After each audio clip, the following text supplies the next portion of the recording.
Hi, everyone. Welcome to Just Mental Health with Steph and Em, the podcast where we discuss mental health issues from a social justice lens. I'm Emily. And I'm Stephanie. A quick disclaimer before we get started. We are mental health professionals, but this is not to be taken as professional advice. We are also aware that our privilege may cloud our perspective on some topics, and we not only welcome but encourage you to message us with criticism and correction. Let's get started. So, our business of the week this week is a new book by author Andy Eisenberg called All the Things I See. And we also have a guest, and the guest happens to be Andy Eisenberg himself. Yay! Welcome. Hello, thank you, thank you. So, why don't you tell us about your book? All right, well, the book is simply put kind of just a day in the life of a dog, really, and just kind of all the things that he sees and all the stuff that he enjoys with his family and the loved ones around him. And it's a children's book, right? It is, yeah. It's kind of geared towards kind of younger 3 to 5, 6 kind of range. Cool. What made you want to write this? This is your first book, right? Yeah. I actually never, planned to write a book at all. Although writing is something that I do like to do. This idea kind of just came to me on a whim. Actually, it was a Tuesday, actually, a very slow day. And one afternoon, I just kind of laid down next to the dog, and we were hanging out, and of course, I was talking to him and asking him, so, hey, what are you seeing? What's out there? You see the cars and people walking and birds, and thought to myself, this could be a children's book. And I literally turned around, grabbed my laptop, and we, being the dog and myself, wrote a children's book. The dog helped. Oh, of course. 100% of the source of my inspiration. Cool. No, that's awesome. So our topic, tying this into our topic is how pets can help mental health. And this is going to be an interesting discussion for me because I have never had a pet, but I'm getting a cat as soon as she no longer has ringworm. So I'll get to learn a lot from you guys. But yeah, so your dog Stanley Yeah. has helped you. So he inspired you to write this book, and he's helped you a lot with your mental health as well. Is that correct? Oh, absolutely. No, I've kind of struggled with anxiety, depression, all that stuff my whole life, and just kind of being a proponent of just working on yourself in any way that you can. I've learned that the dog is kind of like a friend or a family member, and not that they can replace those, but they certainly act as that. And hanging out with him, especially during pandemic, has been great. And he's even been somebody to talk to. So it's really good to go on walks with him and take him to the park, and seeing the joy in him really is felt in my personal day as well. So when I take him for a walk and see his little tail wagging or anything, that gets me excited, and that just increases the happiness in my day, so to speak. That's the cool thing about pets, especially when you have like depression or any sort of mental health disorder that you tend to isolate, you tend to not practice the self-care that you need. Pets, I always say this to my clients when I talk about like, what's your reason for getting up every day? What's your reason for still living? And a lot of times they say, because I'm worried about who would take care of my animals. And I'm like, yeah, so your pets are the reason why you get up. Like, you don't want to take care of yourself, but you want to make sure they're okay. So if they need to go for a walk, you'll go for a walk, which is good for you too. If they need to eat, or they need their water changed, or they're wherever you're keeping them clean, then that's still good for you because you're moving, you're involved, and you have something to take care of. And so in that way, pets can be really helpful in getting people through times when they don't even want to wake up or get up or do anything. Yeah, a few times actually, I found myself over quarantine kind of jokingly saying, I wish I had kids, just because, they give me something to a sense of, responsibility, of something to look after, take care of, someone to, play with. And I've felt in many cases, no, absolutely not the same having a dog and having a kid. There are a couple of small, kind of crossovers there, and just, them being around, and the care that you do have to take after them. Yeah, I think like I would disagree only in that I think your pets can become like that for you if you don't have kids. Because not everybody has kids, not everybody can have kids, not everybody wants to have kids, So, but these living beings with their own personalities are still dependent on you. You still, provide them structure and correction and the things they need. Um, and you bond in a way. They're like children that never age. Because like, they're not gonna they're stuck at the level they're at. Like they're not gonna grow up and leave the house. So I don't know, in a way, maybe that's a little selfish, but it's nice. Now Stanley's going off to college. Yeah. Right. We always You thought about that before. Yeah, we always joke. So we're crazy cat people. Me and my husband. Well, I grew up with dogs my whole life. That was all. I had dogs, and we had birds and guinea pigs and hamsters, and my sister had a rabbit at one point. And so we always had a lot of pets. But when I moved into my own apartment, I got a cat. And I'd never had a cat before because my mom is allergic to them. And I was like not sure if I was gonna like it because I'd never had a cat before. But now years later, me and my husband have 8 cats. 8? I thought you had 7. No, we have 8. 4 boy cats, 4 girl cats, and they're all like rescues. They've all come up from either we rescued them, like they were born from strays, or they came up from the woods, like somebody abandoned them, and they've just stuck around.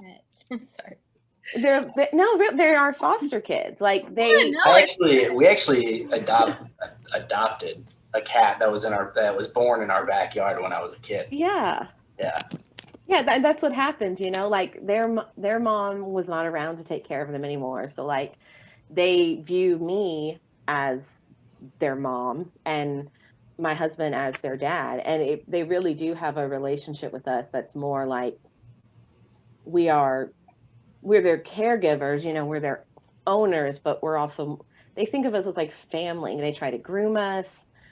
You know what I mean? Like they do the behaviors that they do with their mom, where they like call them making biscuits, where they're like massaging on the mom. They do that when they go Isn't that so endearing? With us.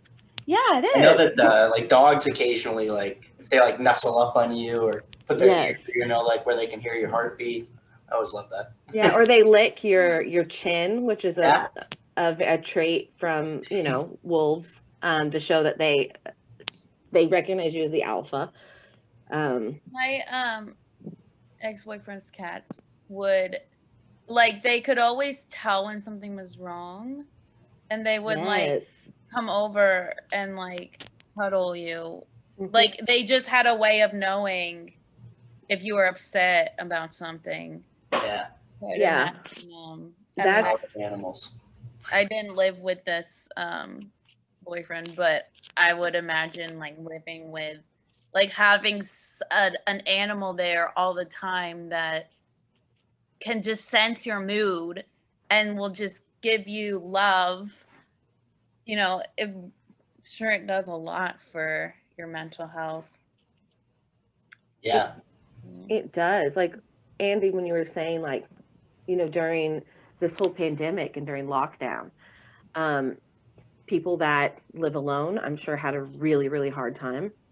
And so, but if you had pets, that was some company, and it is nice that to have them there. If you're home all the time, they can kind of break up the routine, and they you do talk to them. I mean, I know it sounds like weird, but if you have pets, if you love your pets, like, people get it. Like, you talk to them like they can understand you. They have their own personalities and their Yeah. own likes And and dislikes. Yeah. yeah, and sometimes, you just need to talk, and they're an ear. Yeah, and they can't tell anyone. Exactly. That's good. No, but you're exactly right. That I've experienced, like I said, like taking them to the park, taking them on walks, and everything. Just like brings happiness to my day. But just having them around, just the presence, really just, especially in this pandemic and living by Mhm. myself, has really, really helped. And so, Emily, hope you get a cat. That's the plan. I have her picked out and named and everything. Yeah, it'll be like, I feel like it'll be my cat niece. Like, I'll be excited for you to get a cat, because Do I have 8 cat nieces? yeah, I guess.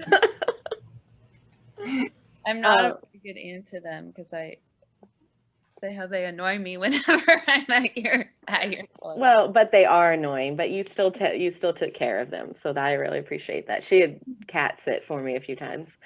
Um, but they are annoying. I mean, that's the other thing. Like, they have their own quirks too. So, like, they can be really frustrating sometimes. Like, um, especially when you have several of them that, like, that are always getting into trouble together and stuff. But I think that's just part of the territory. I mean, kids are frustrating too, so, and people love them, and um, yeah. So, but I want to know. So, you wrote this book, and can you, without giving away too much of the story, because we obviously want people to read it themselves, Yeah, yeah. but kind of tell us about um, sort of the plot. Like, it's from the perspective of a dog. Yeah, it's he gets up in the morning and kind of starts his day with that happy mentality and that adventurous first foot forward. And we kind of just narrate as the day goes on the you know things he sees, and the various events in the day that the family really is taking place in, and whether it's going for a walk with the mom, or getting excited when the kid comes home from school and he's going to play with his family. Just all those little points in the day that remind you to find those little happy moments and to hold on to them and really love them. Mm. Hmm. Is that like, was that kind of, I think I saw maybe like in the description that it was like part of the lesson was like love and right, that's like a part of the lesson you're trying to. Yeah. I actually wrote a little note to the readers and families at the beginning, just remembering that love and happiness is important, and all we can do is love and be kind, and that's just an important reminder that I think we can all heed every day. Because that's so dog like. I Right. mean, dogs are just so like, There's such a simple example of yeah. what we want. Yeah, because Loyalty, I dog happiness, sat. Huh? loyalty, happiness, all that. Right. I had a dog staying with me for 4 days, and I never thought like the friend who I was dog sitting for was like, "Oh, you'll be a dog person after this." And I was like, "No, I won't. I'm not going to be a dog person." And I fell in love with this dog because it's like he was so happy to see me when I got home. And like he's always just there and he always was just showing so much love. And it's like they don't care, like they love everyone. And they just they'll they become loyal like so quickly, like they just it's like a true form of unconditional love, I feel like. Yeah, yeah, definitely. Well, and yeah, most of them. I think when you get the ones that obviously have like been abused or had, and that's with anything, if they've had their trauma, they might take a little longer to trust. But it's amazing to see animals that have been abused or have just gone through some really horrible things and had really bad experiences with people will still trust people later. They learn how to do that again, and they kind of give us the benefit of the doubt. Um, Yeah, that was actually one thing that I loved, adopting my dog Stanley, from a shelter here in Chicago. He had a lot of trust issues at the beginning. Obviously, he had a lot of physical signs of abuse and neglect as well. But to watch that trust develop, and go beyond anything over the years, that he's crying when I'm not hugging him right now, is just, it's amazing to see. yeah, that relationship is really special. Yeah. So can you tell us a little bit about what kind of dog is Stanley? Yeah, so Stanley is, I guess for common terms, the pit bull, Mhm. which is actually not a breed, really. He's Mhm. an American Staffordshire Terrier, which is, so a little funny story about the pit bull breed. Back in the day, was dogs that were bred with American bulldogs for size and strength, with terriers for scrappiness, were bred to fight, unfortunately. And where they would fight would be actually in pits, giving the name to these dogs, these nicknames of pit bulls. So this whole breed kind of, bull terriers and pit bull terriers and pit bulls, you name it, have all kind of just taken this derogatory kind of name, if you will, of pit bulls.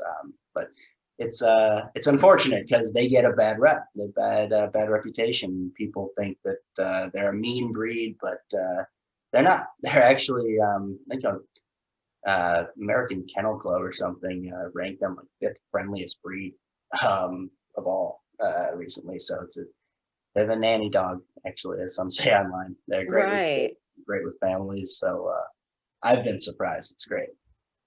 Yeah, yeah, that's interesting. I did not know about sort of that was a derogatory term for the dog, but it makes a lot of sense because yeah, and it's not even a breed, so it's not even accurate when you're talking about who and what the dog is. But um, we've seen a lot of legislation in different places, depending on where people live, where they'll ban pit bulls, quote unquote, sort of just, I'll use that just for the whole, for every breed that falls under that category. But they ban them because they say they are aggressive, or dangerous. And a lot of places won't even let you rent, um, if you have a pit bull, which is really unfortunate.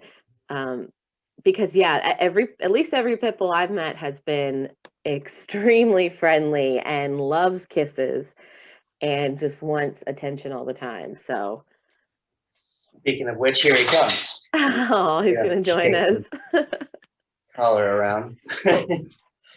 Yes, he is always craving attention and being near people. And now he just sat down next to me, and he's just content to Yeah.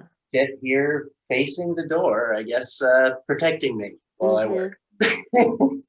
It's so like unfortunate that the reputation is that believed that they would like not allow them, like apartment buildings wouldn't allow you to have them. And Yeah, the breed specific legislation yeah, in various states is quite unfair. But as we're seeing, a lot of states are slowly abolishing those rules, which is fantastic. So, Yeah. He got excited there. I could hear him. he's shaking out the itchies. They've got a lot of allergies, this breed as well. Yeah, right. Yeah, with the short fur especially. Yeah, I think it would, I saw something a while ago, so I can't get super specific about all the information, but it was talking about how sort of the different breeds that have been demonized have changed over time. And like at one point, like German shepherds were the ones that everyone was like, oh, they're aggressive, they're not family dogs. And like now, the German shepherds are like amazing. They're extremely smart.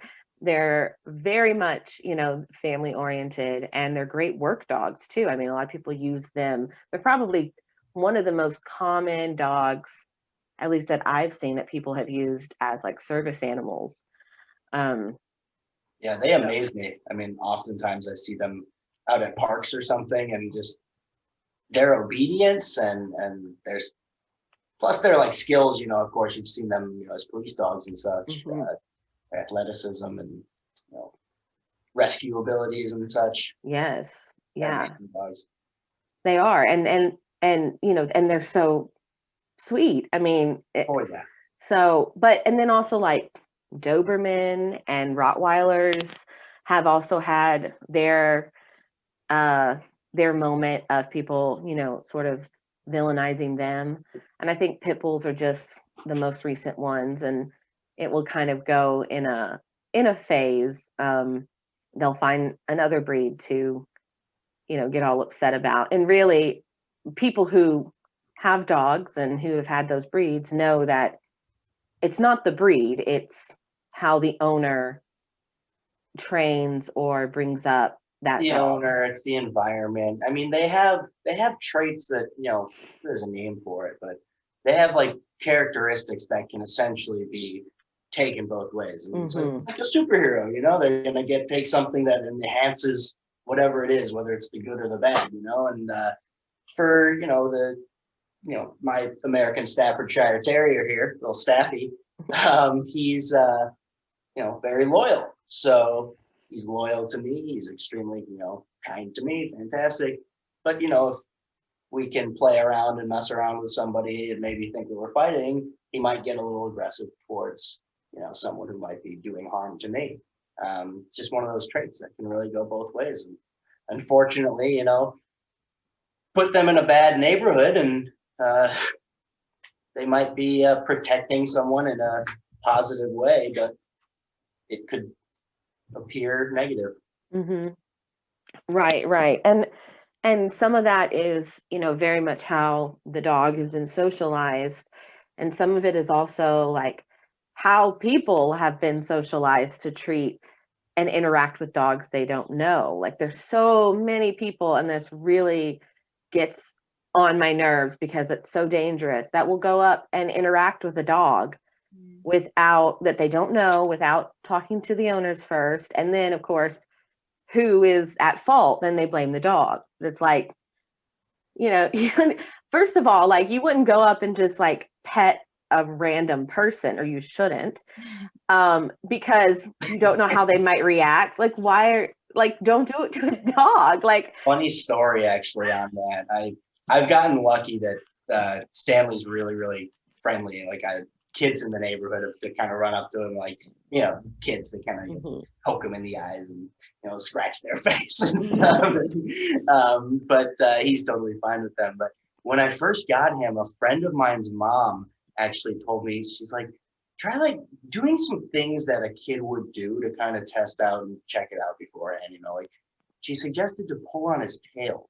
while Mm-hmm. he was like eating food, like, just in case a kid were to come by and, do something that they thought was like funny or something. And, don't want them to snap at the kid. So I was like, oh my gosh, I was terrified, check this out. But nothing, no response. He was just great, no worries or anything, not territorial, and just such a sweet dog. And like I said, so when I have those scary moments when the kid comes up to me in the street, like you said, without, asking anything, just runs up to the dog. He's, what looks like an aggressive dog. And luckily he's very, very sweet. But yeah, I get that fear a little bit. Yeah, yeah. I think that's just smart. Like, I don't want anything to accidentally happen to the dog or to the kid, or to, whoever's petting the dog. But yeah, I can understand that. Sorry, we're gonna just cut each other off. Were you done with what you were saying? No, I'm done. You go ahead. Yeah. Well, that's another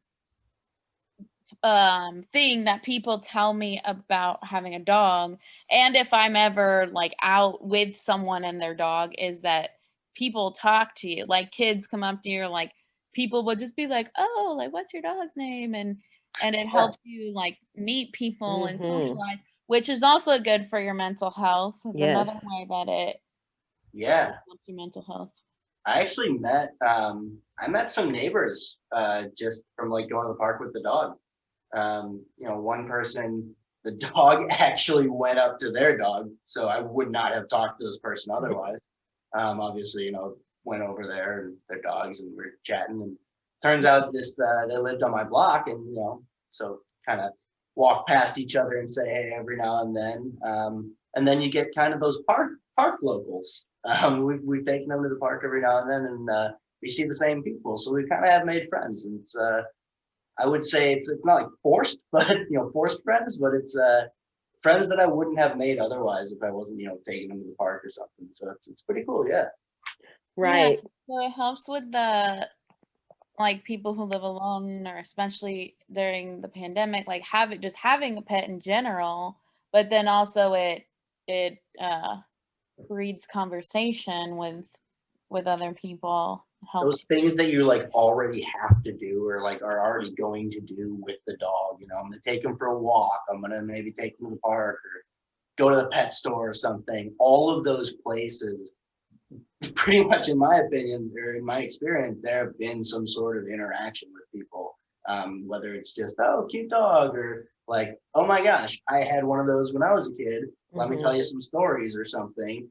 It's just that added little bonus in your day. Yeah, people love to talk about their pets, and so that is, a good conversation starter. For just a tip out there for anyone, if you want to talk to somebody but you don't know what to say, talk about your pets or ask them about their pets, because people like to talk about that, and that'll definitely open the conversation. And I'm one of those people that I can't not say hi to the dog. Like, I'm not going to go up and just touch it. Obviously, I'm going to ask and make sure that's okay. But if I see the dog and we make eye contact, I'm going to be like, hey. The other day, I found myself smiling and waving to a dog in the back seat of a car. Right. Yes, of course. That's it. Definitely. So Definitely. interesting.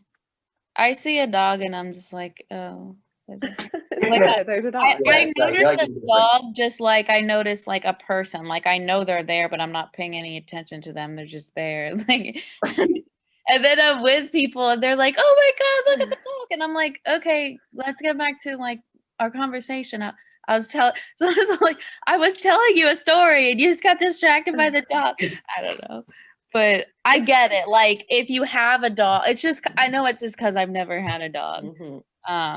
I'm sure if I had one, I would feel the same way. Yeah, I'm sure you would. It really does change when you become a pet owner and you're like a part of that club now of people that are obsessed with their pets. Yeah. But I think one of the important things to just kind of address, like with how wonderful pets are and all of the mental health and social and physical benefits they can provide for people, there's a lot of responsibility with owning a pet, any pet, and sometimes people are not up for that when they get them. So then, of course, you see a lot of animals that are then abandoned, like a lot of our cats that we got were abandoned. Or like, that they go back to the pound or the pet store or something, because people are not always prepared for the fact that, yeah, it's great when it's a puppy, but it is going to get bigger. It is going to grow older. They do have health issues. They do have behavior issues that you have to work out. And they cost a lot of money. Like pets are expensive.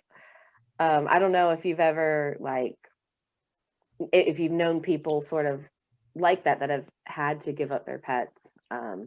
My brother actually, Yeah. unfortunately, he was one of the many who after college and starting to get a job and starting to get his life together was, hey, let's get a dog, and decided to get a puppy, and so cute and brought him a lot of joy, and he just kind of started to realize that he didn't have the time that he thought he had, and that he realized the dog needed. And it's one of those situations where you think what you'll need to prepare for, but you really don't know it all until you're in that situation.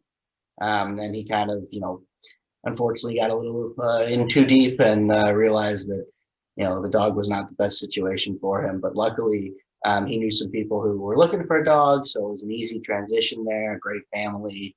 The dogs had a great life, and still around. So that's fantastic. Yeah, I think that's sort of best case scenario when you can find a home for them that it's gonna, because then it definitely is better But that's the for the rare dog. case, Yeah, unfortunately. yeah. A lot Not of everyone can do that. yeah, a lot of kind of perhaps what you're alluding to. A lot of people do embark upon this journey that they think they're ready for, and it's just too much responsibility to take on, and they have to give up the dog, and they don't have the best situation for it, and unfortunately, people make poor decisions with their pets. In a maybe a positive scenario, a shelter might pick somebody up, but there's in Stanley's case, there was actually an overcrowding at the shelter. And that happens often. And there's just too many people who just can't take care of their dogs, and they are unfortunately left on the street. And if the dogs are lucky enough to be picked up and taken inside and be sheltered, there's only a finite amount of space. The thing Right. is like, we think of pets as what they can give us. And I remember I was having this conversation with you, Stephanie, and you said it's a reciprocal relationship. They're there to give you love and affection. You're there to give them love and affection. And that blew my mind. I forgot that I have to give the cat love and affection back. But But that does sort of yeah, I come more mean, natural, I think, for most. You don't always think about that, because yeah. when the cat's loving you, you kind of start to love the cat. It becomes a little bit easier. But yeah, it is something to be aware of. You've committed for their lifetime. Mhm. At least it should be. It doesn't always work out that way, and it's sad, and sometimes it's a better option to rehome them, but that's very rare. Yeah. And we get a lot out of when we're able to give love to someone else, going back to the mental health piece, that does good for our own mental health. Like when we show love to, we meaning the general, I don't know from experience, but I would assume when we give love to our pets, we feel happy because we know that we're spreading love. When you're taking care of someone you love, it brings you joy. It brings you, like we talked about earlier, that sense of purpose, that sense of, if there's nothing else that I feel like I want to get out of bed for today, I have to feed my pet. Mhm. So Yeah, I certainly, from my own experience, agree with that. And even like I said, the kind of unforeseen moments, like you just give them gotta say it quietly, but give them a treat, You just get so happy, and then that just makes you happy. But, Yeah. Loving, you're right, loving someone, caring for someone, it makes you feel good. And then you get those other moments that, make you feel good as well. It's a great package. And we do know from, just like the studies that they've done that um, people that have pets, they do a little bit better as far as their health and their mental health. They're stress relievers. They, yeah, they can help people with their anxiety. Um, I think like petting a dog or petting a cat, is like sort of a natural, like, antidepressant, anti-anxiety in a way. They can be very grounding. So what I see a lot with, I have quite a few clients that have service animals for their mental health issues. And what I see that those animals can do a lot is ground that person. And so when we talk about grounding, in like the clinical sense, it's to bring someone back to the present if they're having like a flashback or a panic attack or disassociating in some way, which a lot of mental health illnesses can cause people to do. The pet is a good way for them to ground by, it putting pressure on them, laying on them, licking them, The sensory the piece. sensory petting, Sensory smelling, piece talking to is- the Yeah, pet. that's always a grounding thing. It's Mhm. like, so, yeah. That's amazing.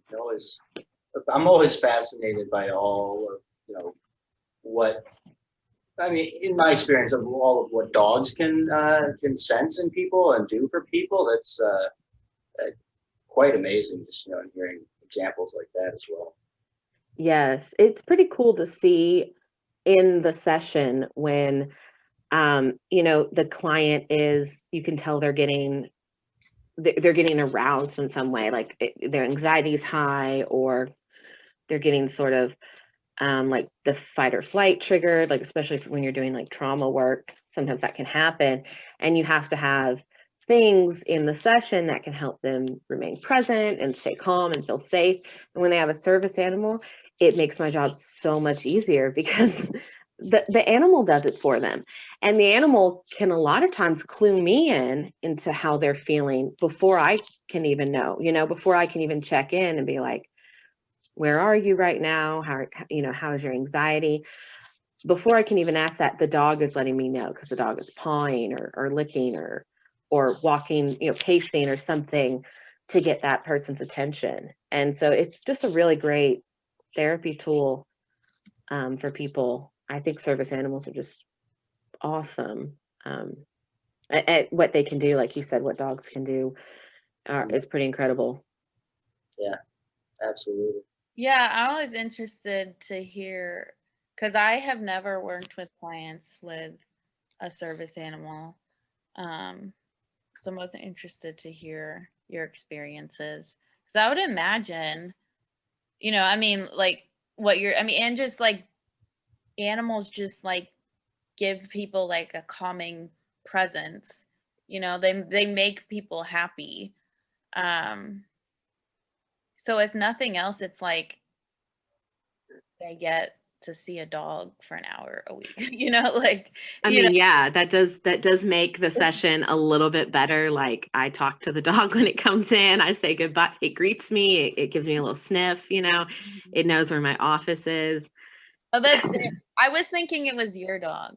Like, Oh, because sometimes the therapist has the dog, right? oh Yeah, yeah. For if it's a therapy dog, yeah. yeah. Sometimes the therapist will have an animal, typically a dog, in the room that can provide that for people. We don't have any therapy dogs in our practice, but anymore. We did at one point, but they've left. But my clients have service dogs that are trained specifically for their disorder. So like one client in particular, he has PTSD and the dog is trained to help him with that. And I love that session every week, because mostly because of the dog. No, he's cool too, but the dog is great. And it is cute to get to see that, and it just makes the environment a little different when there's an animal present. So yeah. Do you guys think that pets can ever have a negative impact on your mental health? It's a good question. 'Cause I have one client who I actually see both of them. They're married, but I see both of them.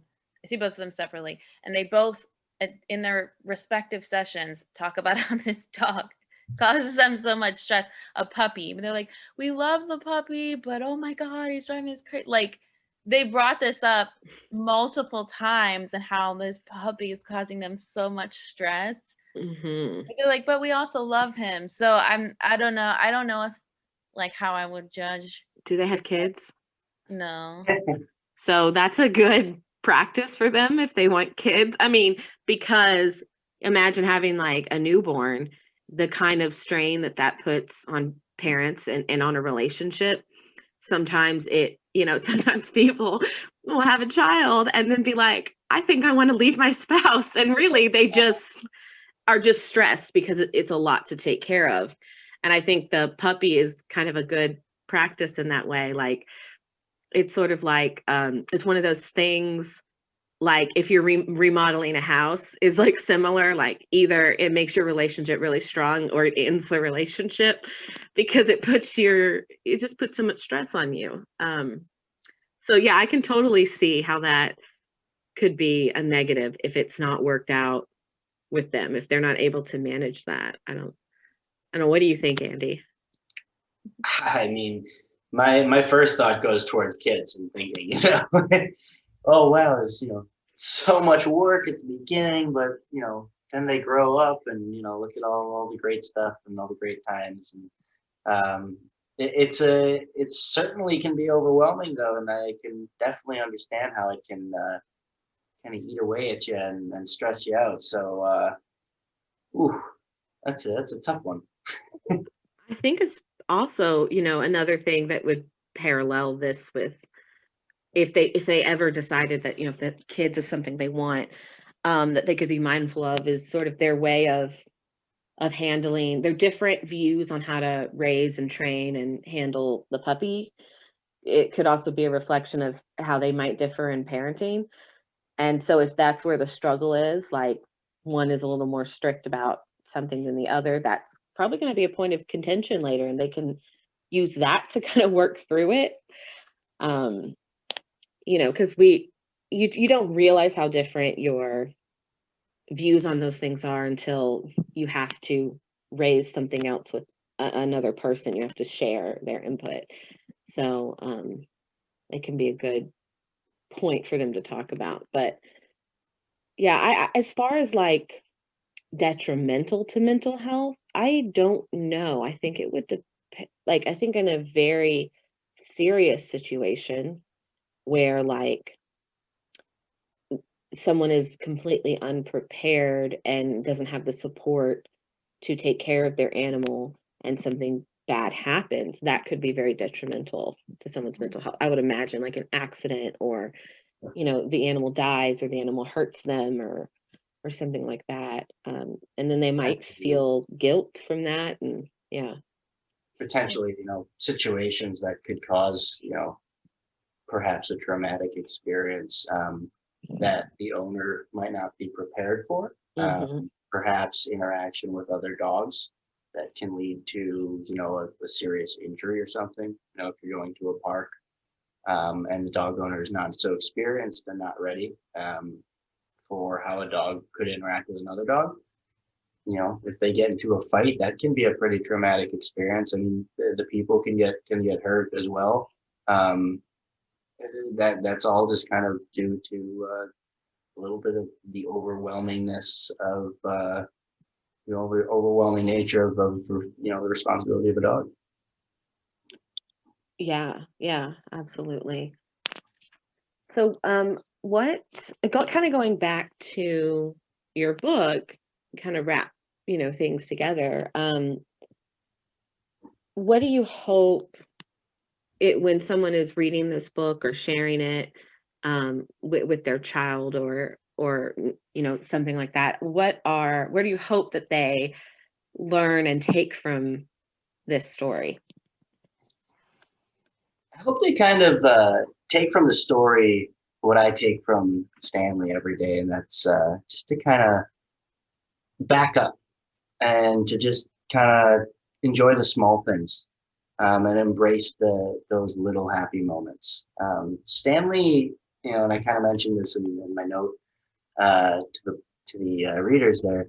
Stanley just reminds me every day to smile and laugh, and whether it's something small like him doing something that makes me laugh, or just reminding me that there are bigger things in life than what I'm currently stressing over. And I think that Stanley provides that momentary pause for me to kind of get back to that peaceful place, if you will. And I hope that this book and this story does the same for the readers.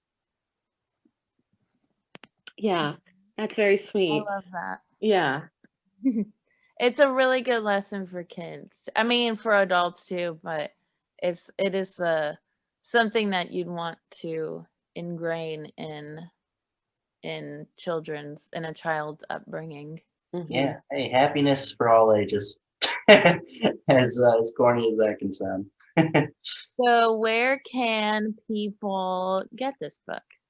It's available on Amazon. It's available as paperback or Kindle edition, however is convenient for you. And get the paperback. There's actually even some pages in the back for little activity fun to create your own story. So it's always good for the kids. Oh, I love that. That's awesome.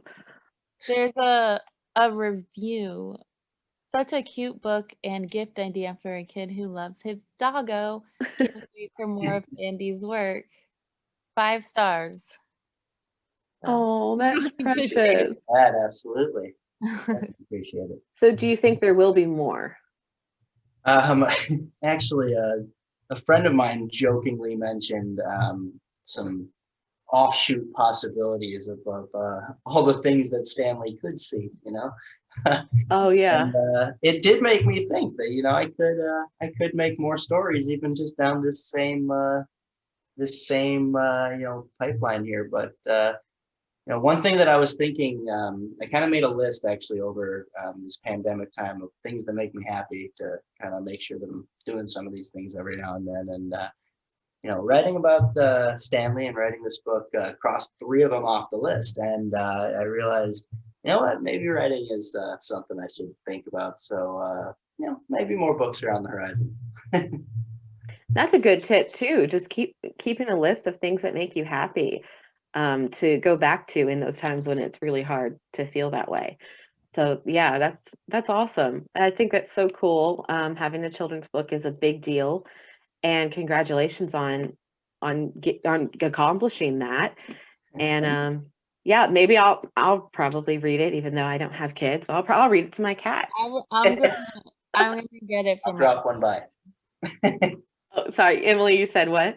Oh, I said I'm gonna buy it for my nephew. Oh, that'd be perfect. So. Yeah. Well, thank you so much, Andy, for being here with us. So people can, of course, find your book on Amazon, and we'll have that information on our Instagram as well, along with your contact information if people want to reach out to you or follow you. Yeah. And again, yeah, thank you so much for being here. Thank you guys so much for having me. Definitely. Do you want to share any contact information now, or you don't have to? I can Like your email or something. pass. Yeah. My email, absolutely. I'll pass that along for you guys to share in the Instagram or the post as well. But first initial last name, it's A Eisenberg, EISENBERG 91 @gmail.com. Cool. send me any notes or requests you might have, and maybe we'll make some friends. Sounds Great. good. Or just talk about your animals. Absolutely. We're wrapping up. All righty. Sorry, 1 second. That's our show. If you enjoyed this episode, please share with friends and family. And don't forget to follow the show's Instagram for updates on new episodes at Just Mental Health Podcast with a period between each word. We record a new episode every week. This is Steph And Em signing off. and Andy And signing Andrew. off. Thanks for listening.